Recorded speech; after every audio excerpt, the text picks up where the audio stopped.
Lección número 26 de Teología Moral Fundamental. Hagamos oración. Vamos a reflexionar ahora con el Salmo 25, que también es un salmo de súplica para pedirle al Señor que nos muestre su camino. Dios mío, ven en mi auxilio, Señor, date prisa en socorrerme. Gloria al Padre, y al Hijo, y al Espíritu Santo, como era en el principio, ahora y siempre, por los siglos de los siglos. Amén. Muéstrame, Señor, tus caminos. A ti, Señor, me dirijo suplicante. Dios mío, en ti confío. Que no quede yo defraudado. Que mis enemigos no se rían de mí. No quedará defraudado el que en ti espera. Quedarán defraudados los que te traicionan sin motivo. Dios te salve María, llena eres de gracia, el Señor es contigo. Bendita tú eres entre todas las mujeres y bendito es el fruto de tu vientre, Jesús. Santa María, Madre de Dios, ruega por nosotros pecadores, ahora y en la hora de nuestra muerte. Amén. Bien, queridos hermanos, seguimos reflexionando el tema de el pecado a la luz del Catecismo de la Iglesia Católica. El numeral 1861, que fue con lo que concluimos la clase anterior, quiero repasarlo para que nos actualicemos, nos unamos las dos conferencias sobre el pecado. Dice el Catecismo que el pecado mortal es una posibilidad radical de la libertad humana contra el amor. El pecado entraña la pérdida de la caridad, la pérdida del amor y la privación de la gracia santificante. Es decir, del estado de gracia. Se pierde con el pecado mortal el estado de gracia. El Espíritu Santo no puede morar donde un alma está en pecado mortal. Porque si no es eliminado el pecado mortal con el arrepentimiento y el perdón de Dios, ese pecado nos causará la exclusión del reino de Cristo y nos enviará también a la muerte eterna del infierno. De modo que nuestra libertad tiene poder de hacer elección, y una elección para siempre, sin retorno. Por eso hemos venido a este mundo. Dios nos ha puesto con libertad para que nosotros elijamos el bien, totalmente libres. Tenemos ese poder de elegir la felicidad eterna o la condenación eterna, para siempre y sin retorno, dice el Catecismo. Sin embargo, aunque podamos juzgar que un acto es en sí una falta grave, el juicio sobre la persona debemos confiarlo en la justicia y la misericordia de Dios. Esto significa que el Catecismo quiere que nosotros no juzguemos a nadie por los pecados que, aunque los conozcamos, no podemos juzgarlo, porque tenemos que dejarlo y confiarlo a la misericordia de Dios, pero también a la justicia de Dios, porque recordemos que también hay pecados que claman, ¿verdad?, justicia ante Dios. Por ejemplo, una madre que le mataron a su hijo, el dolor de esa madre clama justicia a Dios. También, por supuesto, que deberíamos clamar también misericordia, pero también justicia. Ahora bien, sigue diciendo el Catecismo que se comete un pecado venial cuando no se observa en una materia leve la medida escrita por la ley moral, o cuando se desobedece a la ley moral en materia leve, pero sin pleno conocimiento y sin entero consentimiento.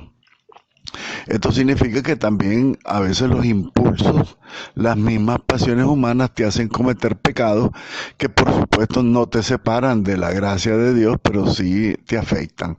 Eso quiere decir pues que se falta a la ley prescrita, pero en materia leve, Cuando es materia grave, también si no se está en pleno conocimiento y si no se está en entero consentimiento, un pecado, aunque sea grave, también podría ser un pecado mortal, podría ser imputado al hombre un pecado mortal en pecado venial, cuando no está en plena facultades, digámoslo así, en el sentido de en pleno conocimiento o en entero consentimiento, porque recordemos que el consentimiento a veces puede ser violentado, ¿verdad? Se nos puede imponer y por ignorancia podemos cometer un acto mortal. Pero en este caso, dice el catecismo, cuando no tenemos consentimiento pleno, se convierte en un pecado venial. ¿Cuál es el problema del pecado venial? Dice el catecismo en 1863 que el pecado venial debilita la caridad, o sea que nos debilita en el amor. También el pecado venial entraña un afecto desordenado a los bienes creados, a los bienes materiales, a las criaturas y no al Creador. También el pecado venial impide el progreso del alma en el ejercicio de las virtudes y en la práctica del bien moral. Esto significa pues que el pecado venial, aunque no te separa de Dios, te afecta tu alma. ¿Por qué? Porque te debilita tu fortaleza, que aquella virtud que nos regala el Señor también, se nos debilita la fortaleza y no podemos luchar contra el pecado porque nuestra alma está debilitada, ¿verdad? Y también con pecado venial es difícil ejercitar todas las virtudes teologales y también las virtudes cardinales.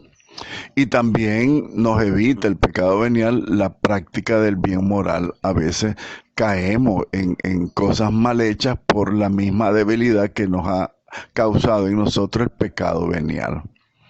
El pecado venial también dice el catecismo que merece penas temporales, o sea, tenemos que padecer, ¿verdad? El pecado venial deliberado que permanece sin arrepentimiento también nos dispone poco a poco a cometer pecados mortales, que eso es lo delicado del pecado venial, que nos puede inducir a pecados mortales. No obstante, decíamos, y lo dice el catecismo, el pecado venial no te rompe la alianza que tenemos con Dios. El pecado venial es humanamente reparable con la gracia de Dios. El pecado venial no priva de la gracia santificante, quiere decir que no la perdemos totalmente, pero nos debilita el alma. No perdemos tampoco la amistad con Dios, pero también debilita esa amistad con Dios, porque debilita en nosotros el amor, debilita la caridad. Entonces, por lo tanto, no perdemos también la bienaventuranza eterna, o sea, la salvación eterna no la perdemos cuando hemos cometido pecados veniales, aunque sean muchos, no hay ningún problema, ¿verdad? Pero hay un detalle que también merece explicación, que dice el catecismo. Dice que el pecado venial merece penas temporales. Dice San Pablo que por el pecado entró en el mundo la muerte, ¿verdad? Y las situaciones de muerte son todas aquellas cosas que nos pasan a los seres humanos. ¿Qué es lo que nos pasa del sufrimiento a los seres humanos? Bueno, la enfermedad, el sufrimiento, el dolor, el padecimiento, la tristeza, la misma muerte. Eso ocasiona el pecado en nosotros. Eso significa que nosotros cuando sufrimos en este mundo no debemos echarle la culpa a Dios, porque es culpa, consecuencia de los pecados cometidos personalmente y de los pecados de la humanidad. Toditos somos corresponsables de los pecados que cometemos todos aquí en el mundo, y principalmente los cristianos somos responsables ante Dios sobre los pecados que se cometen en el mundo, y por lo tanto somos los responsables de todos los sufrimientos que tenemos en la vida. No podemos echarle la culpa a Dios. De repente yo escucho ahí que los sufrimientos, aunque te lo dice en un rosario que escucho en el canal católico, dice en los misterios dolorosos, no sé cuál es lo misterio, creo que es el segundo. Dice que a veces, dice, nos vienen los sufrimientos por los hermanos, ¿verdad? Por la gente de afuera. Pero dice, pero no, es Dios el que los permite. Yo estoy claro que Dios permite porque no detiene en la libertad que nos ha creado, pero sin embargo Dios no es el culpable. Yo siento a veces que la gente trata de echarle la culpa a Dios de todos los padecimientos y los sufrimientos que tenemos en este mundo, y no es así. Es una actitud injusta la que tenemos nosotros cuando queremos echarle la culpa a Dios.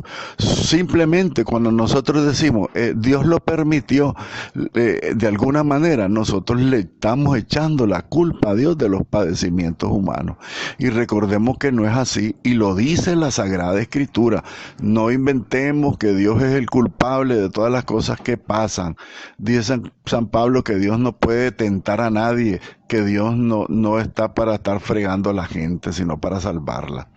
También dice la Sagrada Escritura que la paga del pecado es la muerte, y las situaciones de muerte son los sufrimientos. Dice San Pablo, por el pecado entró la muerte en el mundo, y esa muerte en el mundo es entrar en el mundo todos los sufrimientos y los padecimientos humanos. Dios no tiene la culpa, repito, Dios no tiene la culpa de los sufrimientos y de las penas que padecemos todos aquí temporales. Todas estas cosas nosotros las hemos buscado.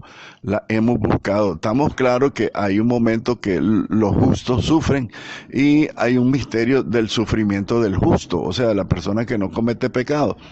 Pero es una unión con la cruz de Cristo para redención de la humanidad.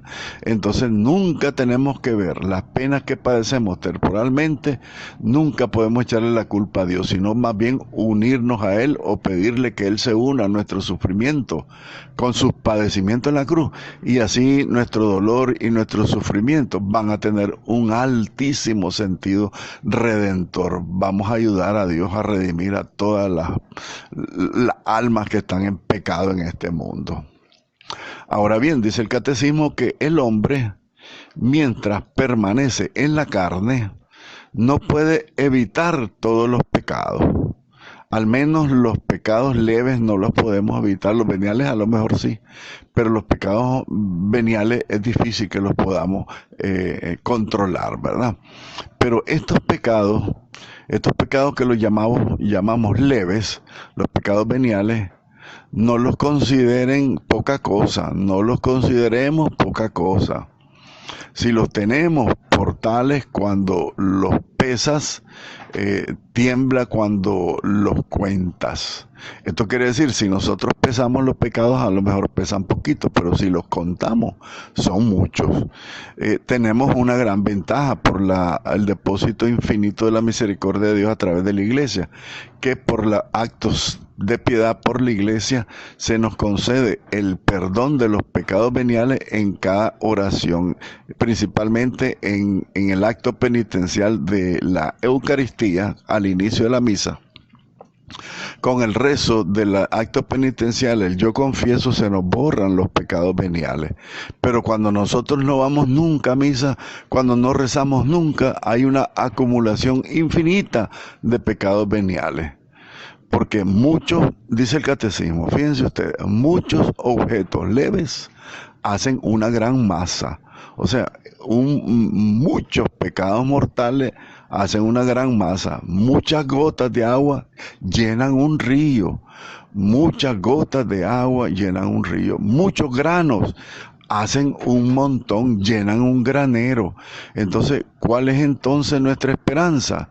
Ante todo, la confesión, dice San Agustín, porque tenemos que estar alerta, porque al decir la Iglesia que los pecados veniales, no hay ningún problema con los pecados veniales, porque se te borran, no te quitan la amistad con Dios, no te privan de la gracia santificante, no te quitan la amistad con Dios, no te quitan la salvación eterna, pero ojo, cuidado, acumular tantos pecados veniales que al final de cuentas va a ser un río que no te va a dejar avanzar.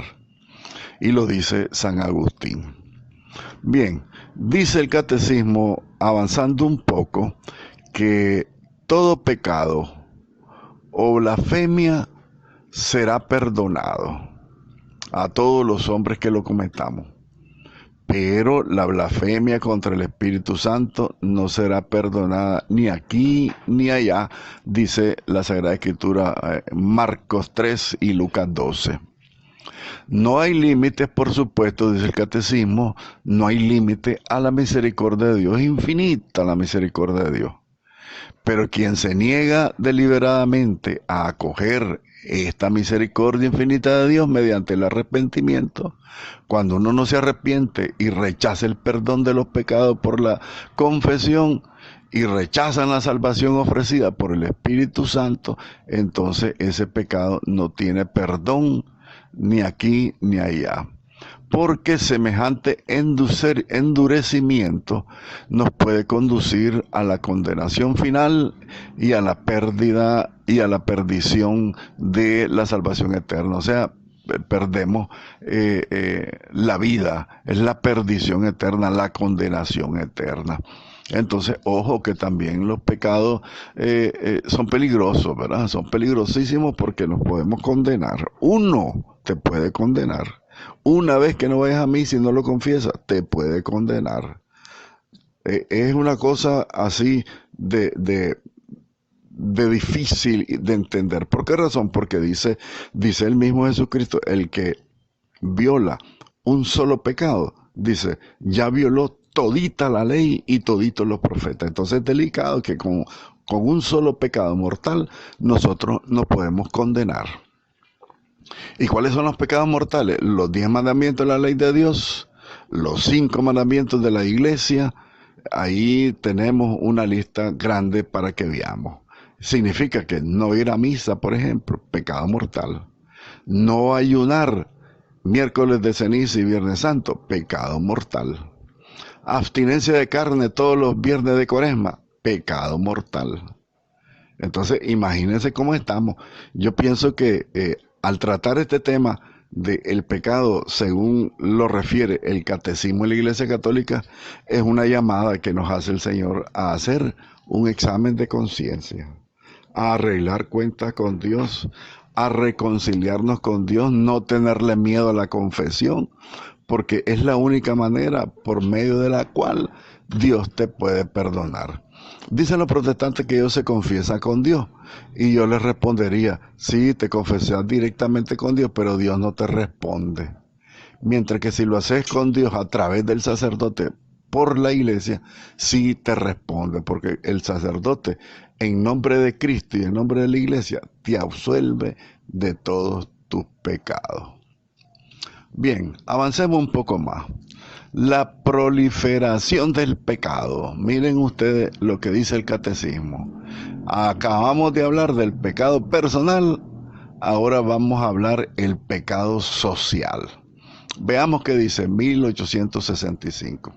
Dice el Catecismo que el pecado crea una facilidad para el pecado. O sea, engendra el vicio, el pecado engendra el vicio por la repetición de esos pecados. La repetición de los actos humanos genera los vicios. La repetición de las cosas buenas genera las virtudes. Entonces, si nosotros cometemos pecados fácilmente a cada rato, se nos crea un vicio.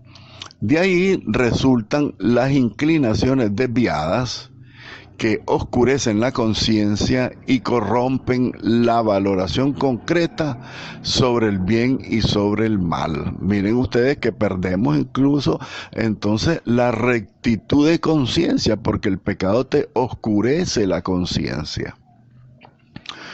Yo pienso, por ejemplo, en esos homosexuales que andan en la calle en manifestaciones casi desnudos, en esa gente que promulga el aborto, toda esa gente, por tantos pecados cometidos que han ido cometiendo, se les ha oscurecido su conciencia, han corrompido la valoración concreta del bien y del mal, no saben distinguir lo bueno y lo malo, incluso lo han invertido, porque ahora lo malo es bueno y lo bueno ahora es malo. Todo el mundo te condena al que actúe en bien y todo el mundo premia a los que hacen el mal. Así entonces el pecado tiende a reproducirse y a reforzarse, pero no puede destruir el sentido moral hasta su raíz. El pecado nos puede zarandear, dice el catecismo entonces, pero no te puede destruir. Allá el fin último de tu conciencia, tú sabes lo que es malo. Esa es la raíz del pecado, el vicio. Cuando se comete y se comete, aunque esté oscurecida tu conciencia, siempre te vas a dar cuenta que ahí está el mal que te está destruyendo y que te está llevando a la perdición eterna, a la condenación eterna. Por eso también dice el catecismo que los vicios pueden ser catalogados según las virtudes a que se oponen. Y también pueden ser comprendidos en los pecados capitales, o sea, pueden estar contenidos. Esa multitud de pecados que nosotros cometemos están contenidos entonces en los 7 pecados capitales que ya mencionamos en clases anteriores y que la experiencia cristiana los ha distinguido siguiendo a San Gregorio Magno y a San Juan Casiano, dice el catecismo, y a San Gregorio Magno, ¿verdad? Porque ellos hablan de los pecados capitales porque generan otros muchos pecados y generan muchos otros vicios. Entre estos pecados capitales se encuentra la soberbia, la avaricia, la envidia, la ira, la lujuria, la gula y la pereza. Esos 7 pecados capitales abarcan y contienen una multitud de pecados que todos nosotros cometemos. Por esa dureza que hay en el corazón del hombre a lo que nosotros le podemos llamar pecados capitales. Fíjense bien que estos pecados en sí mismos no tienen por qué afectarnos en nuestro corazón. Sin embargo, están ahí activos. ¿Por qué razón? Porque nuestra alma ha sido debilitada, lo dijimos antes, ha sido debilitada por el pecado original, ese pecado original que se nos borró por el bautismo, pero que no te borró la debilidad que creó en el alma de todos los seres humanos. Todos los humanos somos débiles y podemos caer en cualquier momento. Por eso la iglesia llama, y Cristo mismo llama a estar alerta. Estén siempre alerta, oren en todo momento. La tradición de la catequesis nos recuerda también que existen esos pecados que se llaman, esos pecados que claman al cielo, ¿verdad? Por ejemplo, en el Génesis 4 dice la Sagrada Escritura que la sangre de Abel clama al cielo. El pecado de los sodomitas, o sea, el pecado de Sodoma y Gomorra, clamaba al cielo a tal grado que Dios mandó fuego a Sodoma y Gomorra. En el Génesis capítulo de 18 y 19 están esos relatos, y en el capítulo 4 del Génesis también están esos relatos, el asesinato de Caín con su hermano. El pecado de Sodoma y Gomorra está en el Génesis 18 y 19. Léanlo. También el clamor del pueblo oprimido en Egipto, en el Éxodo 3. Recuerden que Dios le dijo a Moisés allá en el monte Horeb, el sufrimiento de mi pueblo ha llegado hasta mí y quiero liberarlo. Por eso Dios mandó a Moisés a liberar al pueblo de Israel de la opresión de Egipto. También el lamento del extranjero, el lamento de la viuda y del huérfano que está señalado en el Éxodo 22. La injusticia para con el asalariado que está en el Deuteronomio, capítulo 24, pero también es muy actual. Este y todos los pecados, en primer lugar quiero mencionar de la injusticia para los asalariados. Con un día que le atrasen un salario a un trabajador, ya se comete pecado porque le niegan la comida de ese día al trabajador y es un dinero que ya se lo ganó. Yo creo que es injusto pagarle hasta después de 15 días el salario a una persona. Me gusta la costumbre que tienen Estados Unidos que semanalmente le pagan a sus trabajadores. Yo creo que eso debería ser en justicia una ley mundial, pagar con justicia el salario de los trabajadores. Ahora bien, decíamos que el pecado es un acto personal, pero nosotros tenemos una responsabilidad en los pecados cometidos por los otros cuando cooperamos a esos pecados, ¿verdad? El pecado social, lo que se le llama el pecado social. Cuando participamos directa y voluntariamente en el pecado de otros, nosotros también somos responsables de ese pecado.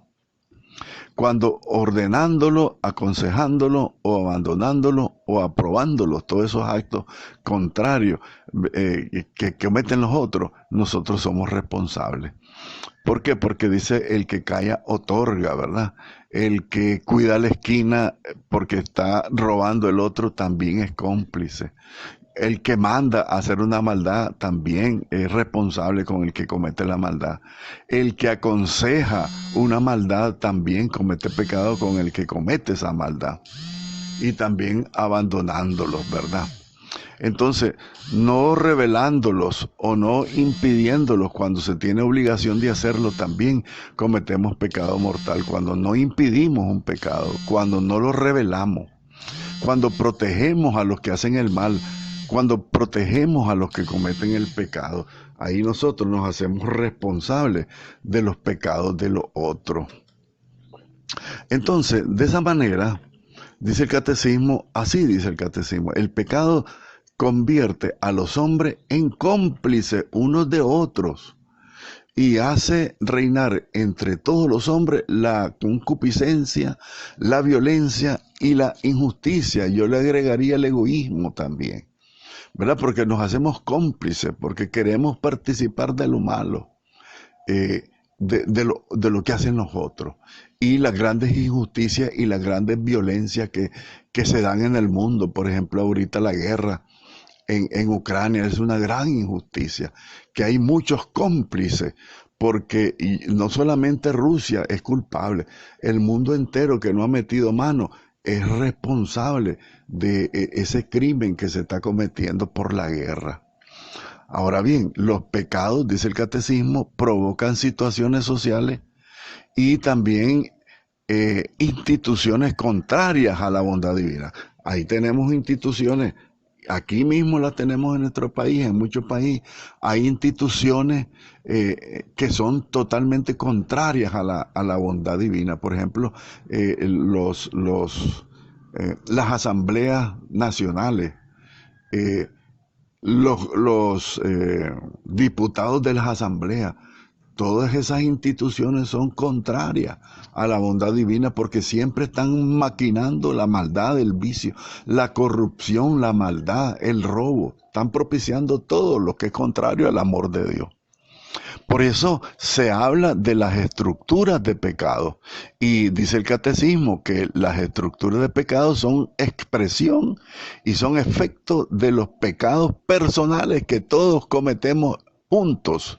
Y deducen a sus víctimas, más bien inducen todas estas estructuras de pecado, porque ya está establecida la estructura, ¿verdad?, de pecado en los gobiernos. Entonces todas estas estructuras inducen a sus víctimas a cometer a su vez el mal, a seguir cometiendo pecado.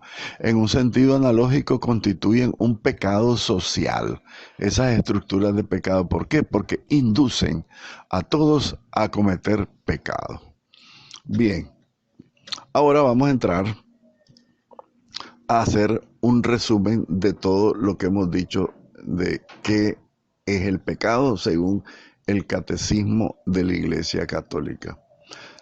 Primero, Dios encerró a todos los hombres en la rebeldía para usar con todos ellos su misericordia. De San Pablo en la carta a los Romanos capítulo 11. Segundo, el pecado es una palabra, un acto o un deseo contrario a la ley de Dios, como dice San Agustín. El pecado es una ofensa a Dios. Se alza contra Dios en una desobediencia contraria a la obediencia de Cristo. Tercero, el pecado es un acto contrario a la razón. La persona está totalmente demente, quiere decir esto. Es contrario a la razón. El pecado lesiona la naturaleza del hombre y también atenta contra la solidaridad humana. Cuarto, la raíz de todos los pecados está en el corazón del hombre. Sus especies y su gravedad se miden propiamente por su objeto, por lo que busca, ¿verdad? Cada malintención del hombre. Según lo que busca, ahí va a ir encontrando una respuesta a su maldad, ¿verdad? Y entonces ahí va a ser valorado. ¿Y de qué manera va a ser valorado el pecado humano? Otro, elegir deliberadamente, es decir, sabiéndolo y queriéndolo, cuando se elige una cosa gravemente contraria a la ley divina, una cosa contraria al fin último del hombre, y eso es cometer un pecado mortal. Este pecado mortal destruye en nosotros la caridad cristiana, el amor, y sin el amor la bienaventuranza eterna es imposible. Es imposible llegar al cielo sin amar. Sin arrepentimiento, tal pecado conduce a la muerte eterna si no confesamos los pecados mortales.